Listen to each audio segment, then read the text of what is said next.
Good morning students, welcome to my channel dreams make real. बच्चों, my name is Deepali और आज मैं आप लोगों को आपकी 9th क्लास की हिंदी की कार्यपत्रक नंबर 80 जिसकी तिथि 1 फरवरी 2021 रहेगी और आज मैं बच्चों आपको समझाऊंगी।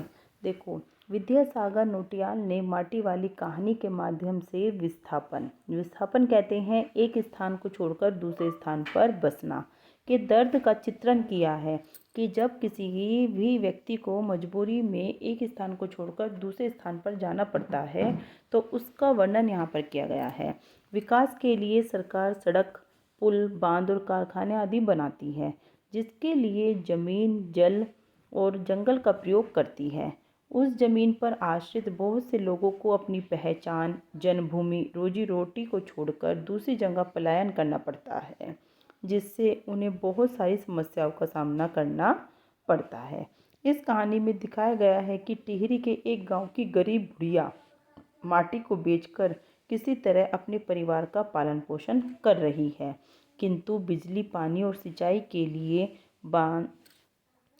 के लिए बांध बनने के कारण उसे उस जगह को गांव के लोगों के साथ छोड़ना पड़ता है। गरीब और श्रमिक वर्ग किस तरह से इस समस्या से जूझ रहा है, इसका चित्रण लेखक में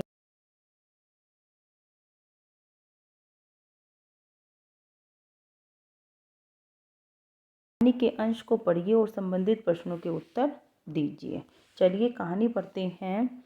शहर के सेमल का तप्पड़ मोहल्ले की ओर बने आखिरी घर की खोली में पहुंचकर उसने दोनों हाथों की मदद से अपने सिर पर धरा बोझा नीचे उतारा। मिट्टी से भरा एक कंटर यानी कि कनस्तर। माटी वाली टिहरी शहर में शायद ऐसा कोई घर नहीं होगा जिसे वह न जानती हो और जहां उसे न जानते हों। घर के कुल निवासी, बरसों से वहां रहते आ रहे किराएदार, उनके बच्चे तलक, घर घर में लाल मिट्टी देते रहने के उस काम को करने वाली वह अकेली थी। उसका कोई प्रतिद्वंदी नहीं, यानी कि कोई कॉम्पिटिटर उसका नहीं था, क्योंकि वो एकमात्र ऐसी थी गांव में, टिहरी गांव में, जो लाल मिट्टी को बेचती थी। उसके बगैर तो लगता है टिहरी शहर के कई एक घरों में चूल्हों का जलना तक मुश्किल हो जाएगा। वह न रहे तो लोगों के सामने रसोई और भोजन कर लेने के बाद अपने चूल्हे चौके की लिपाई करने की समस्या पैदा हो जाएगी, क्योंकि ये सारा काम लाल मिट्टी से ही होता था। भोजन जुटाने और खाने की तरह रोज एक समस्या। घर में साफ लाल मिट्टी तो हर हालत में मौजूद रहनी चाहिए। चूल्हे चौकों को लीपने के अलावा साल 2 साल में मकान के कमरों, दीवारों की गोबरी लिपाई करने के लिए भी लाल मिट्टी की ज़रूरत पड़ती रहती है। शहर के अंदर कहीं माटा खाना है या नहीं। भागीरथी के और भिलांगना, 2 नदियों के तटों पर बसे हुए शहर की मिट्टी इस कदर रेतीली है कि उससे चूल्हों की लिपाई का काम नहीं किया जा सकता। आने वाले नए नए किराएदार भी एक बार अपने घर के आंगन में उसे देख लेते हैं तो अपने आप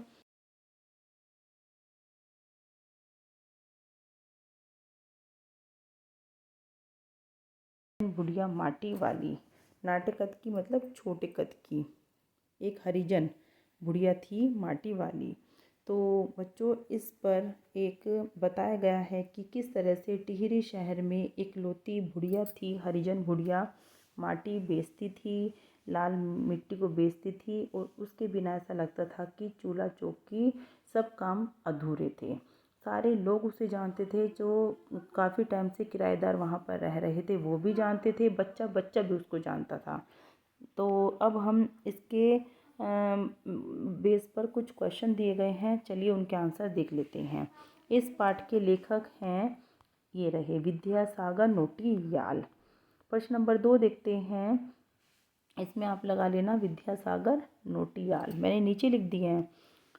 माटी वाली कहाँ रहती है? माटी वाली टिहरी उत्तराखंड के गांव में रहती है। प्रश्न नंबर 3 देखिए, माटी वाली क्या काम करती है? माटी वाली टिहरी शहर में घर घर में लाल मिट्टी पहुंचाती है। प्रश्न नंबर 4 देखिए, आपके विचार से मिट्टी का क्या क्या उपयोग हो सकता है? मिट्टी से ईंटें बनाई जाती हैं, मिट्टी के बर्तन और खिलौने बनाए जाते हैं, मिट्टी के कच्चे मकान बनाए जाते हैं, मिट्टी का प्रयोग चूल्हा बनाने में, बांध और पुल बनाने में भी किया जाता है, खूबसूरत मूर्तियाँ बनाने में भी मिट्टी का प्रयोग किया जाता है। तो ये सारे प्रयोग हैं जिनमें हम मिट्टी का प्रयोग करते हैं। तो प्रश्न नंबर 5 देख लेते हैं। माटी वाली की तरह जंगल और मिट्टी पर जीविका वाले लोगों के बारे में लिखिए।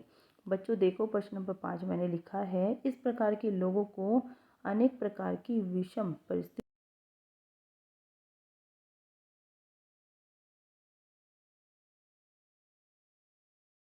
बेगार भी करनी पड़ती है। तो आप ये इसका आंसर लिखेंगे। प्रश्न नंबर 6 देखिए, जहां आप जीवन भर रहते आए हैं, यदि किसी कारण उस जगह को छोड़ना पड़े तो आपको कैसा महसूस होगा, लिखना है। देखो बच्चों, मुझे बिल्कुल भी अच्छा नहीं लगेगा, क्योंकि उस जगह से हमारी यादें जुड़ी हुई होती हैं और उनको छुड़ाना बेहद मुश्किल होता है। कुछ दिनों तक तो हमारा मन भी नहीं लगता, भूख भी नहीं लगती और रात को नींद भी नहीं आती। तो ये आप प्रश्न नंबर 6 का उत्तर लिखेंगे। प्रश्न नंबर 7 देखिए, किराएदार भी एक बार घर के आंगन में उसे देख लेते हैं तो अपने आप माटी वाले के ग्राहक बन जाते हैं। आपके विचार से ऐसा क्यों था? इसका उत्तर आप लोग लिखेंगे। इसके 2 कारण थे। पहला, माटी वाली का स्वभाव काफ़ी मिलनसार था, काफ़ी बोलने वाली थी वो, अच्छा स्वभाव था उसका। दूसरा, उस समय परंपरा थी कि किसी भी त्योहार पर घर की लिपाई लाल मिट्टी से की जाती थी ताकि घर शुद्ध हो सके, और टिहरी शहर में एकमात्र माटी वाली थी जो घर पर मिट्टी पहुंचाती थी। तो इस तरह से बच्चों आपके साथ प्रश्न दिए गए हैं जिनके उत्तर मैंने लिख दिए हैं। आप लोग अपनी कॉपी में करना, अपनी मैडम को भेजना और साथ ही अपने फ्रेंड्स को भी शेयर करना। और बच्चों, वीडियो अच्छी लग रही है तो अच्छे अच्छे कमेंट मुझे करना, ताकि मुझे पता चले कि आपको मेरा पढ़ाया हुआ कैसा लग रहा है। थैंक यू बच्चों।